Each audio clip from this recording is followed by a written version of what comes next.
Ici, Alger. Retentissement mondial, celui du producteur Harvey Weinstein. Claude François qui est mort au milieu de C'est le premier jour de l'Euro. Et maintenant, écoutez Yuri Gagarin.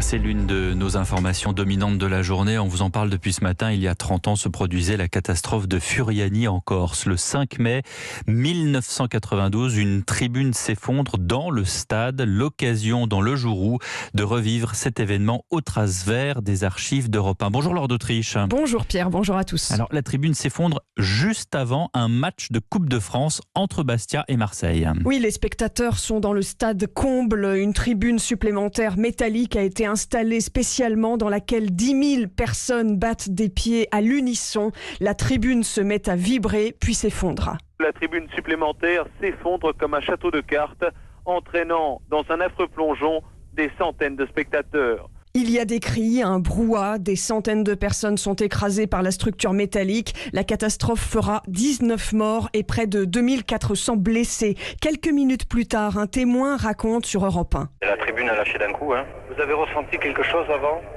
Non, pas du tout. Ça a lâché d'un coup, net. Vous êtes retrouvé, vous êtes tombé de très haut ? 20 mètres plus bas.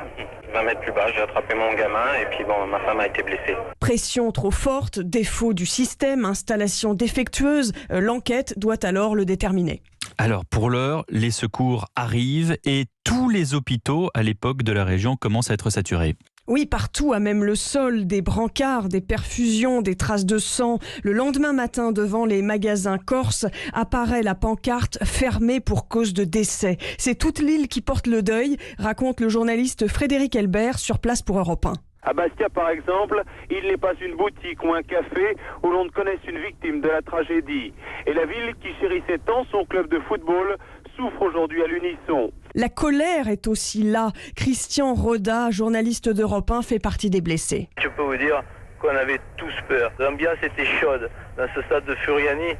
Lorsque les joueurs marseillais sont arrivés, lorsque les dirigeants sont arrivés, c'était tendu, les gens tapaient des pieds. Ça ne ressemblait plus à du football. Les organisateurs avaient vu que cette tribune n'était pas stable, raconte alors ce témoin. Après, ils ont commencé à nous dire ne tapez pas. Ils ont senti quelque chose. Ils nous ont dit qu'il ne fallait pas qu'on tape sous les sièges. Parce que ça faisait reculer les tribunes. C'est qu'ils voyaient quelque chose qui n'allait pas. La page la plus noire du football français marque aussi les joueurs, dit le lendemain Jean-Pierre Papin de l'Olympique de Marseille. Les joueurs de Bastia ont aidé les blessés, les joueurs de l'OM ont aidé les blessés. Tout le monde a essayé de tenir les perfusions, à donner le maximum. Je crois qu'on a vu l'horreur hier, je crois qu'il faut vite l'oublier, mais ça sera difficile. Et au moment du procès, 3 ans plus tard, en 95, tous les prévenus écopent d'une peine de prison avec sursis ou d'une amende, sauf un qui écope d'une peine de prison ferme de 2 mois. C'était le constructeur de la tribune. Laure d'Autriche.